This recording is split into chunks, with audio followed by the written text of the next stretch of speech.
नमस्ते, आप सभी का स्वागत है आज की इस चर्चा में। और आज हमारे साथ एक बार फिर से हैं मेजर गौरव आर्य, और मैं उनका स्वागत करता हूं।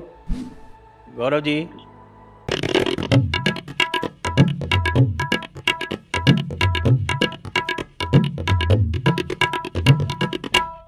ये आईएमएफ वालों ने कोई 4 नई शर्तें रख दी हैं हमारे हमसाया मुल्क के सामने। क्या ये भी रा के इन्फ्लुएंस में आ गए?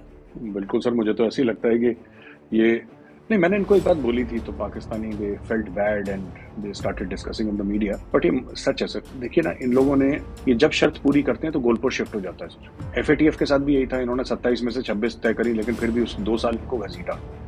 तो एक तो इन्होंने पहले ना, they have been getting away with things for a very long time sir. ये बात हमारे व्यूअर्स को भी ये पता हो कि झूठ बोलना, फरेब करना, 420 करना, it is part of their जिसको कहते हैं स्टेट का जो डीएनए है ना, स्टेट का। मैं आम पाकिस्तानी की बात नहीं कर रहा, जो इनका स्टेट है, जो इनका अशराफिया है, जो इनका रूलिंग एलीट है, इनके डीएनए में है 420, फ्रॉड, छलावा।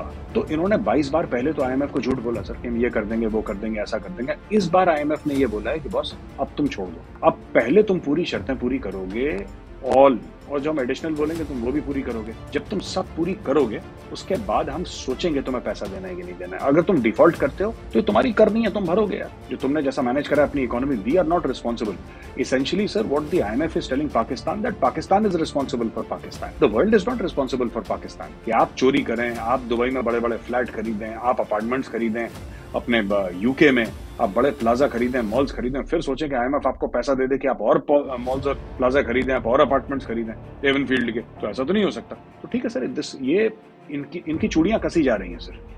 और कहीं ना कहीं इससे मुझे लग रहा है कि पाकिस्तान का शुद्धिकरण भी हो रहा है सर। जब दर्द होता है, जब हवन होता है ना सर, तो उससे शुद्धिकरण होता है। तो शुद्धिकरण चल रहा है पाकिस्तान का। शुद्धिकरण तो ठीक है, लेकिन ये जो टेररिस्ट मारे जा रहे हैं पाकिस्तान के अंदर सर, उसके लिए भी वो कह रहे हैं कि ये रा की साजिश है। सर मुझे तो यहाँ तक ये पता लगा था कि रॉ तो बहुत ही बुरी है और वर्ल्ड की नंबर 1 एजेंसी आईएसआई है। कुछ भी शोएब अख्तर ने भी बोला था अपने बयान में कि सबसे बड़ी अच्छी आर्मी हमारी है, नंबर 1। और पता नहीं है ये कब हुआ ये सर, ये रैंकिंग किसने दी, कब दी? ये पाकिस्तानी खुद ही एक दूसरे को रैंकिंग दे देते हैं कि सबसे बड़ी हमारी फौज है। अब मुझे ये बात समझ में नहीं आ रही कि दे आर एडमिटिंग, पाकिस्तानी ये मान के चल रहे हैं कि कोई ना कोई इनको मार रहा है। मारा भी हेडशॉट है सर, एक दो को तो बिल्कुल खोपड़ी पे क्लोज रेंज पे जाके गोली मारी है कि जैसे निपटाने के लिए ना। और ठीक है सर, ये पता नहीं कौन कर रहा है, पर जो भी कर रहा है ठीक है, भगवान का काम कर रहा है सर, अच्छी बात है।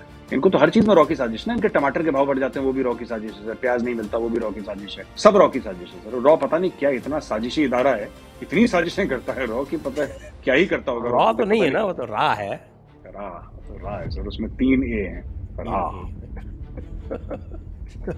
जो रा की साजिश है, 3-4 मार दिए गए एक वो, और उसके चक्कर में जो है वो सारे के सारे जो बिलों से बाहर भी निकल आया है। आपने देखा वो एफएटीएफ में तो कुछ और कहते हैं, और वहाँ वो सामने खुला घूम रहा है सैयद सलाउद्दीन, और उधर हाफिज सईद वो भी खुला घूम रहा है। गोटकी में पाया गया सर हाफिज सईद। और सर ये सब देखिए ना, बात यही ना, मैं यही अब दुनिया पहचान गई पाकिस्तान को। आईएमएफ क्यों इनकी चूड़ियां कस रहा है? इन्होंने पूरी कसमें खाई कि हमने ठीक कर दिया है टेररिज्म। ये झूठ बोलते हैं ना, टेररिज्म के खिलाफ हमने 80,000 जानों का नजराना दिया और शहादत का जाम पिया, पता नहीं क्या क्या उर्दू पोएट्री पूरी करके, और फिर हमने ये कर दिया और फिर हमने वो कर दिया। और फिर इनके बीच में से फिर हाफिज सईद निकल जाता है, फिर सैयद सलाउद्दीन निकल जाता है। मैं इनको, कोई पाकिस्तानी समझा रहा था इनको टीवी पे, right thinking Pakistani was actually telling them कि तुम्हें पता है एफएटीएफ का हेड कौन है इस वक्त? तो उन्होंने बोला कि नहीं, वो कहेगा कुमार साहब है कोई, वो तो सिंगापुर के रहने वाले, लेकिन ही इज इंडिया, वो भी रा का एजेंट है सर, एफएटीएफ रा का। तो उन्होंने this right thinking Pakistan, I don't remember who he was, but वो उनको बता रहे थे कि देखो यार, तुम ना खुद फंसने वाली चीज करते हो, फिर तुम विक्टिम कार्ड खेलते हो। अच्छा, पाकिस्तानियों से बड़ा सर विक्टिम कार्ड किसी के पास नहीं है पूरी दुनिया। एक पैलेस्टीनियंस, एक पाकिस्तानीज, इनका इतना बड़ा विक्टिम कार्ड है सर।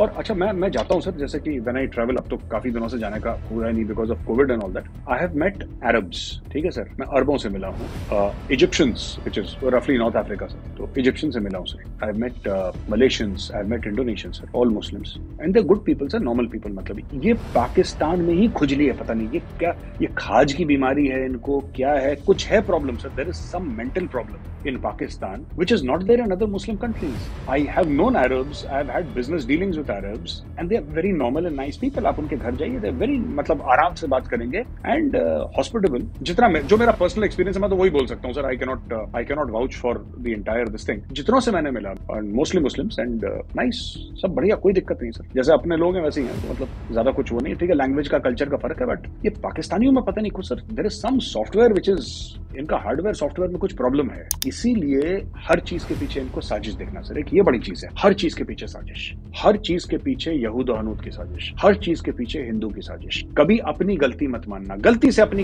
गलती मत मानना। That is why they don't improve sir. इंसान अपनी गलती नहीं मानेगा तो इंप्रूव कैसे करेगा? ये एक डिफरेंट, एक किसी ने बहुत बढ़िया बात बोली थी कि पता नहीं, it was a Pakistani only who was telling me, पता नहीं कुछ और था, लेकिन they tuned it to a Pakistani scenario, और खुद के ऊपर तंज कसते हुए और खुद के ऊपर मजाक अपनी उड़ाते हुए उन्होंने बोला था कि जब दुनिया में इस्लाम आया तो बाकी सब मुसलमान हो गए, पाकिस्तान में बावले हो गए। तो कहते हैं कि ये, कहते हैं कि बाकी सब मुसलमान हो गए, ये बावले हो गए यहाँ पे पाकिस्तान में। दे इनकी थिंकिंग, इनका तो ऐसे ही है sir. It's very difficult to comprehend. Latest अभी जो आ रहा है, अभी मैं देख रहा था, डॉन देख रहा था, कह रहे थे कि आप जो इन्फ्लेशन है वह आप उनके हाईएस्ट एवर पहुंच गया है। यहाँ तक कि जिसको जी बिल्कुल CPI बोलते हैं, जो रिटेल इन्फ्लेशन है, वो भी 31% क्रॉस कर गया है, और जो होलसेल इन्फ्लेशन है वो 40% क्रॉस कर चुका है। और इसके बाद भी IMF इनको कह रहा है कि ये जो इंटर बैंक जो रेट है, जो पॉलिसी रेट है, जो अभी शायद 19% है, कह रहे इसको अभी 1.5-2% और बढ़ाओ। और IMF इनको कह रहा है कि जो तुम्हारा जो बिजली का तुमने सरचार्ज लगाया इसको परमानेंट करो। और उसके बाद ये कह रहा है कि आपकी जो करेंसी है तो उसको आप फ्री फ्लोट पे छोड़ो। तो क्या होगा सर? ऐसा ना, मुझे कभी कभी थोड़ा सा बुरा भी लगता है, क्योंकि जो आम पाकिस्तानी है, ये खाया किसी और ने पैसा सर, IMF का पैसा, बंगले किसी और के बने, महल किसी और के बने। और ये मैं कई साल से कह रहा हूँ कि लोन किसी और ने लिया हो, इमरान खान ने लोन लिया हो, किसी ने लिया हो। अब आपने रिटेल इन्फ्लेशन की बात करी, ठीक है सर, आप कह रहे हैं बैंक से बोला पॉइंट्स बढ़ाओ। अब इससे होगा क्या सर? इससे होना क्या है? इससे जो अशराफिया है, जो इनके बड़े बड़े जनरल्स हैं, ब्यूरोक्रेट्स हैं, उनको फर्क पड़ रहा है sir. They don't care bank 5 point से बढ़ा दे, उनको क्या फर्क पड़ रहा है सर? उनका तो पैसा बाहर पड़ा हुआ है। They are more interested in कि अमेरिका का फेडरल बैंक क्या बोल रहा है, they are not interested in कि स्टेट बैंक ऑफ पाकिस्तान क्या बोल रहा है। स्टेट बैंक ऑफ पाकिस्तान गरीबों के लिए है, अमीर तो ऑलरेडी बाहर है। तो होना क्या है सर? इन्फ्लेशन और बढ़ेगा, चीजें और महंगी होंगी, और ये जो छोटी छोटी चीजें हैं they will cost more, disaffection बढ़ेगा लोगों में। लेकिन एक चीज मैं पाकिस्तानी कौम के बारे में मानता हूँ सर, ये अपने हक के लिए कभी सड़क पे नहीं आती है कौम। ये अपने हक के लिए अपनी आवाज ऊंची करने, इस कौम में वो जान नहीं है, इस कौम में वो जिंदा दिली नहीं है कि अपने हक के लिए ये अपने कमरों में खुश है सर, पंखा वंखा एसी चला के इनको। और they are not the people. हाँ, इतना कर देंगे, कोई डिक्टेटर आ जाए तो मिठाइयां बांट देंगे, अमीरुल मोमिनीन आ गया, इमरान खान ने बोला तो डीजे सुनने के लिए, डीजे बट सुनने के लिए सर ये रैलीज में चले जाएंगे, थोड़ा बहुत करने के। बट ये वो जिंदा कौम नहीं है। जैसे भारत में सर, आपने जब वो नहीं हुआ था एक रेप का केस सर, आपने वो सुना ही होगा, वो जो निर्भया वाला केस जो हुआ था सर, आपने देखा था civil society sir, civil society, middle class people, they were on the road. जब अन्ना हजारे की मूवमेंट हुई थी, middle class people were on the road sir against corruption. Middle class जो डॉक्टर, इंजीनियर, वकील हैं, ब्यूरोक्रेट्स हैं, मैंने कितने फौजी अफसर देखे, सब लोग देवर। क्योंकि एक है कि ये देश हमारा है यार, ये देश गलत नहीं जाना चाहिए, और we are stakeholders. Actually Pakistan में स्टेक होल्डर कोई नहीं है ना सर। पाकिस्तान में स्टेक होल्डर कौन है? जो गरीब से लेकर अमीर, कोई स्टेक होल्डर नहीं है। That entire nation of 25 crore is on auto pilot sir. वो तो अपने मन मर्जी से चल रहा है। इसमें क्या है, मैं अक्सर सोचता हूँ, मैंने शायद पता नहीं पहले मेंशन करा कि नहीं करा, मुझे ऐसा लगता है कि जैसे बहुत बड़ा जहाज उड़ रहा है हवा में, 30, 40, 50 हजार फुट की ऊंचाई पे एक जहाज उड़ रहा है, पूरा खचाखच पीछे से भरा हुआ है, और दरवाजा खोल के पायलट पैराशूट से कूद चुका है उस जहाज में कोई पायलट नहीं है सर, उसमें कोई पायलट नहीं है। अब जब तक तेल है तब तक वो सीधे चलता रहेगा, फिर वो नीचे जाएगा। This is the story of कोई, nobody is leading that country sir. फौज तो कर रही है ना, फौज का स्टेक भी है सर। फौज का तो क्या ही स्टेट है सर, ये मैं आपको बताता हूँ। फौज भी ना, अब फौज के हाथों से बात निकल चुकी है पाकिस्तान में। एक आज की तारीख में ये इनको ये नहीं एहसास है कि इनका मुल्क खत्म हो रहा है, और मुल्क खत्म होने की जो इनकी डेफिनेशन है पाकिस्तानियों के दिमाग में कि यहाँ पे हिंदू आ जाएगा, यहूदी आ जाएगा। इनको हिंदू और यहूदियों की जरूरत नहीं है, दे आर सफिशिएंट। ये खुद काफी हैं अपने मुल्क में छेद करने के लिए, they are more than sufficient sir. आप हम इनको क्या ही स्टोरी हम सुना देंगे इनको, जो इनको खुद नहीं पता है पाकिस्तानियों को अपनी story. So they are like that sir. ये आप इनके बारे में कुछ नहीं कर सकते। देखिए, मैं आपको छोटी सी 1-2 एग्जांपल। पॉलिटिकल इंस्टेबिलिटी से हुई इकोनॉमिक इंस्टेबिलिटी। इमरान खान जब प्रधानमंत्री थे, वो कह रहे थे मैं तहरीक तालिबान पाकिस्तान से बात कर लूंगा, मैं ऑपोजिशन से बात नहीं करूंगा। He is willing to talk to terrorists. वो आतंकवादियों से, दहशतगर्दों से बात करने को तैयार है। वो कह रहा मैं शहबाज शरीफ और नवाज से बात नहीं करूंगा,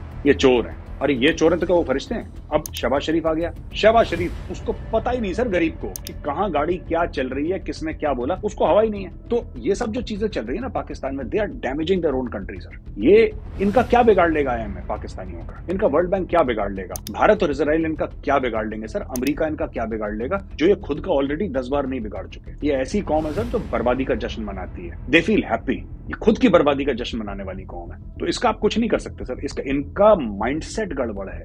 ये कौम है ही नहीं, इनका माइंडसेट गड़बड़ है सर। कौम में ना एक फीलिंग होती है कि वी आर वन पीपल। इनमें वो नहीं है, पाकिस्तानियों में वो बात ही नहीं। They lack that national character. तो किस तरीके से इंप्रूवमेंट होगी सर?